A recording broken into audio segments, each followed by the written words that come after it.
แล้วก็เอื้อมมาจับต้นใหญ่ต้นใหญ่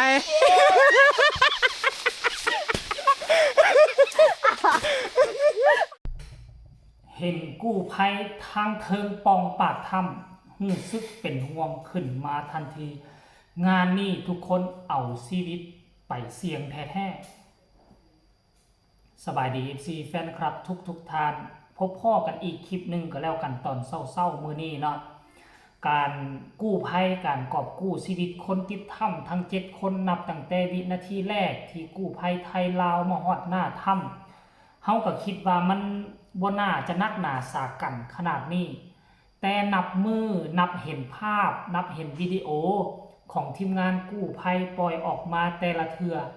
มันก็เฮ็ดให้พวกเฮาได้ฮู้ว่ามันอันตรายอีหลีเนาะท่านผู้ชมเอ้ยซึ่งคลิปนี้ค่อยจะนำพาท่านผู้ชมไปเบิ่งเนาะอีกทีมงานหนึ่งซึ่งเป็นน่าจะเป็นทีมงานใหม่ตัวนี้นะเนาะทีมงานที่ว่าใส่สลิงโหนปากปองน้อยๆเห็นหูน้อยๆก็มันตั้งข้อสงสัยไปก่อนโลดพากันมุดพากันเข้าไปเพื่ออยากจะไปซอกหาว่ามีหูปองแปวตัวใดบ่มีหูปากปองตัวใดสามารถเข้าถึงในถ้ำได้มือวานกับมือก่อนนี่2-3 มือนี่เขาเจ้าบุกทะลุพากันไปซอกไปเห็นกาไปเจอโพรงหนึ่งที่สามารถส่งเสียงสะท้อนส่งเสียงไปหาคนที่อยู่ด้านในได้เชื่อกันว่าเป็น2คนนั่นแต่ว่าบ่แน่ใจบ่ชัดเจนเราบ่ทันฟันธงเทื่อว่าซั่นเด้แต่ว่ากลัวจะไปเจอโพรงนั่นกลัวจะไปเจอปากปองแบบนั้นพวกเจ้าฮู้บ่ทีมกู้ภัยนี่นะต้องเสี่ยงขนาดใดมีตั้งแต่ผู้เฒ่าวัยกลางคนและก็ฮอดวัยหนุ่มวัยเด็กน้อยต้องเอาวัยหนุ่มวัยเด็กน้อยไปเพราะหยังต้องเอาคนที่ชำนาญสามารถโหนสลิงและสามารถเข้าหูแคบได้คันสิมาให้ประชาชนทั่วไปอยู่บริเวณบ้านนี่มัดสลิงแล้วห้อยโหนลงไปบนแคบๆนี่เขาบ่ลืมเขาบ่ยังบ่ฮู้ใช้อุปกรณ์ได้เนาะน่าจะมาจากประเทศไทยคือกันเนาะเห็นน้องน้อยคนนั้นน่ะหนึ่งในทีมงานกู้ภัยถือว่าสุดยอดเลยอยากชมเชยคนนี้เด้อเนาะอายุเรานี่สิประมาณ15-16นี่แหละแต่ค่อยก็เบิ่งแล้วคือจะฝึกมาดีมุดลอดปากปองแคบๆแล้วพวกเจ้าฮู้บ่มือวานนี่กับมือก่อนนี่กลัวทีมงานกู้ภัยสำรวจด้านบนปากปองของถ้ำจะขึ้นไปฮอดจุดที่คาดว่าเป็นปากปองน่ะมันทุระกันดารขนาดใดขึ้นไปว่ายากแล้วบัดตอนลงมาน่ะฝนตกอยู่ในป่าอยู่ในดงมันก็มืนซั่นตัวพากันเบรกบ่อยู่พากันไหลละเนระนาดลงมากันกระทึกคึกโคมแต่ว่าก็กลายเป็นเรื่องสนุกเรื่องสนานซีเรียสกันมาหลายมือว่าซั่นได้ขอหัวจักมือแน่ว่าซั่นการทำงานนี่น่ะขั้นกรณีว่าเฮาทำงานในสิ่งที่เฮามักในสิ่งที่เฮาฮักมันจะบ่อิบ่เมื่อยได้ถึงว่าสิอิที่เมื่อยมันก็มีความสุขอันนี้เนาะเห็นเขาเจ้าว่าคันว่างานที่เฮามักมันจะมีความสุขมันจะมีความสุขเมื่อยแต่ว่ามีความสุขได้มาเห็นคลิปนี่แหละแมนอีหลีท่านผู้ชม FC แฟนคลับเนาะอยากให้ทุกคนไปชมว่ามัน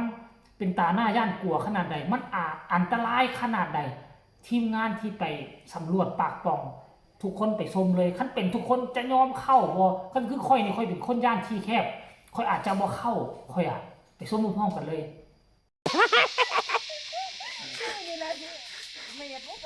ไปดิพี่นั่นแหละแล้วก็จับมาแล้วก็เอื้อมมาจับต้นใหญ่ต้นใหญ่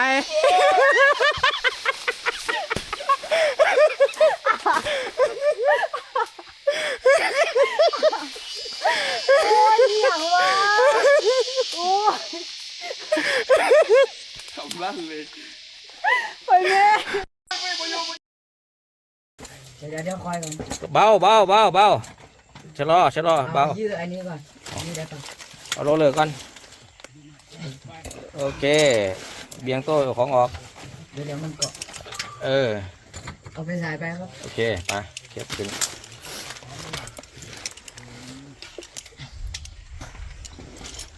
โอเคอัพ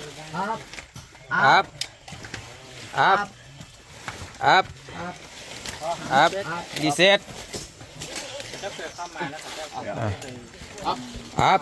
โอเค ครับ เอาโอเคดึงขึ้นมารถโอเคปีนพอ ติดแขน เบาๆจับน้องจับมือน้องนะ ได้อยู่อยากไฟสายลน เด็กว่าละ ลงไปเอา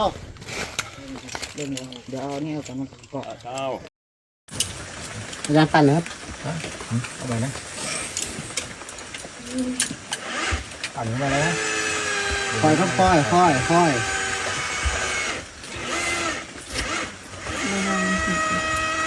มาค่อยค่อยค่อยค่อย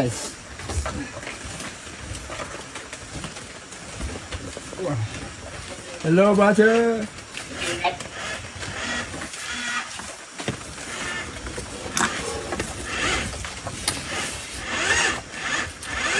โอเคดึงเลย ใส่กล้องแม่เหรอ เป็นอาจารย์ติดโคอยู่ เว้ยเว้ยเว้ยเว้ยเว้ยเดี๋ยวไหน จ้ะอาจารย์ปั่นนะครับ เอาไปนะปั่นขึ้นมาเลยนะ ค่อยครับค่อยค่อยค่อย เห็นบอกทุกคนแต่กระนั่นนะเนาะทั้งกู้ภัยที่เป็นผู้หญิงน่ะของพี่น้องชาวไทยไปได้เสยเบิ่งแม่ป้าดโทษถือว่าเก่งค่อยน่ะเดือนที่แล้วนี่ค่อยไปลงปลาอยู่ที่ภูเขาควายภูเขาควายพวกเจ้าก็คงจะฮู้เลยแหละอิทธิฤทธิ์ของภูเขาควายน่ะปกติชาวบ้านเขาย่าง2 ชั่วโมง